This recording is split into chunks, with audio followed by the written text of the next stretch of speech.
Alright, so this is going to be a video on electron configurations. This video will answer the question, how are electrons arranged in an atom? So let's break it down. Before we get started, it might be a good idea to understand how to find the number of electrons an atom has. A neutral atom, that's an atom without any charge, will always have the same number of protons and electrons. This means that if you have a neutral atom of hydrogen, it will have one proton based on its atomic number and one electron to balance out that charge. If you know the number of protons, then you can find the number of electrons pretty easily. Now let's discuss how electrons are arranged. Electrons are arranged in atoms in some really strange ways. They are not as easy as protons and neutrons that are just simply located in the nucleus. They were not really understood by anyone until about 80 years after the periodic table was first created. This video does get a little complicated, but having a periodic table as a resource makes it a lot easier. This video will also explain why the periodic table has the shape that it has. Believe it or not, the periodic table's shape is based on the electrons. More accurately, it's based on how the electrons are arranged in each element. Electrons are arranged in an atom into what's called electron shells. There are 7 shells outside of the nucleus, numbered 1 to 7. The first shell, or sometimes called energy level, has an orbital. This orbital is called the s orbital.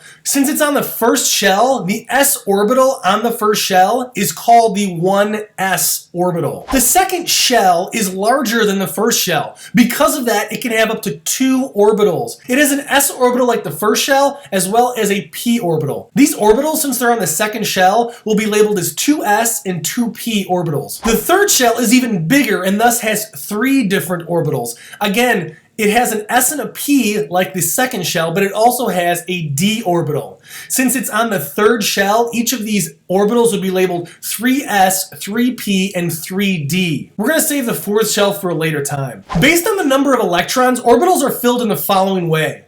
This is called the Aufbau Principle. Aufbau means building up in German. The 1s fills up first, followed by the 2s, 2p, 3s, 3p, 4s, 3d, 4p, etc.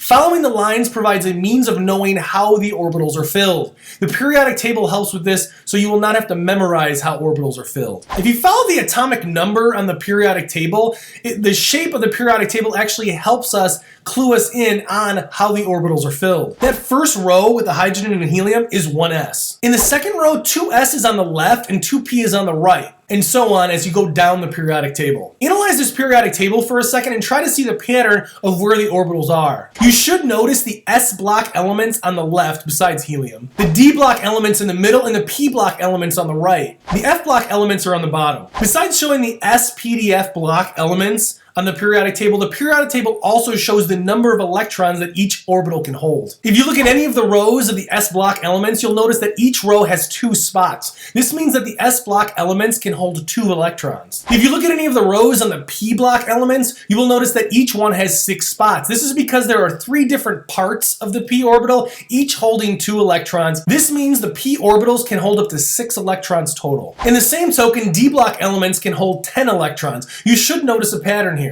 Broken down based on the periodic table, here is a table of each orbital and how many electrons that can be held on each orbital. The pattern is easier to see from here. Now that we know how electrons are arranged, we can actually write out the full electron configuration for each element. These configurations will tell you where certain electrons are and how many there are on each orbital. The steps that you need to write out electron configurations are as follows. Step 1 is you're going to want to write the number of the shell. Step 2, you want to write the letter of the orbital. Step 3, you're going to want to write the number of electrons in that orbital as a superscript. Step 4, you're going to want to repeat steps 1 through 3 until you run out of electrons for that element. Step 5, put all of the orbitals in order by shell. So although the 4s orbital fills up before the 3d orbital, the 3d orbital needs to be written before the 4s. We're going to talk more about this later. Note there are a couple of elements that do not follow the same process for creating their electron configurations, but those are going to be ignored in this video. Let's look at some examples now. Hydrogen would have the easiest electron configuration, so we're going to start there. Looking at the periodic table, you can see that hydrogen is part of the s block elements. It is on the first shell, so the configuration would be 1s. Given that hydrogen has 1 electron, you would have to write 1s1, and that 1 in the upper right corner represents the number of electrons that are on that orbital. Let's look at another example. Let's write the electron configuration of sodium. Sodium has 11 electrons based on its atomic number, so it's going to look a lot different than hydrogen. Sodium is in the third shell of the s block elements. This means that all of its electron orbitals are filled up until 3s. This means the 1s orbital is filled to 1s2, the 2s orbital would be filled to 2s2, and the 2p orbital would be filled to 2p6. When you put everything together, this means the electron configuration of sodium would be 1s2, 2s2, 2p6, 3s1.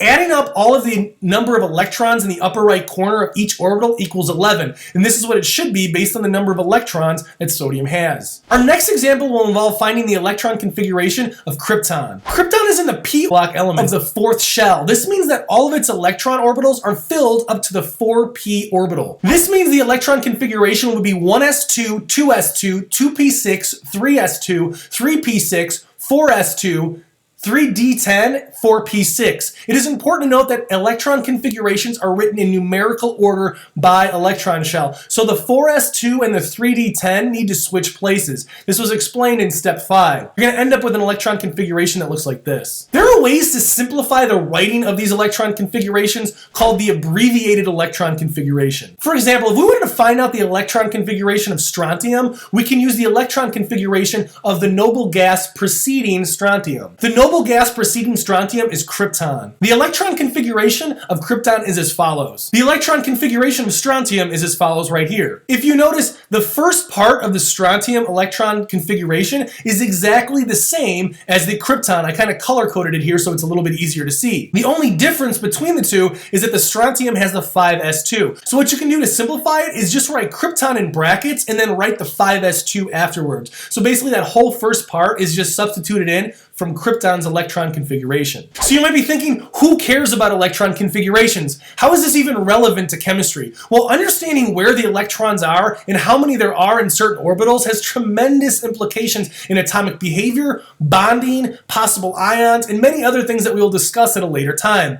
If that answer does not suffice, just know that the lithium battery that you use to power your cell phone would not be possible without the scientists and engineers studying and applying the concept of electron configuration. So that's electron configurations. If you have any questions about anything in this video, let me know.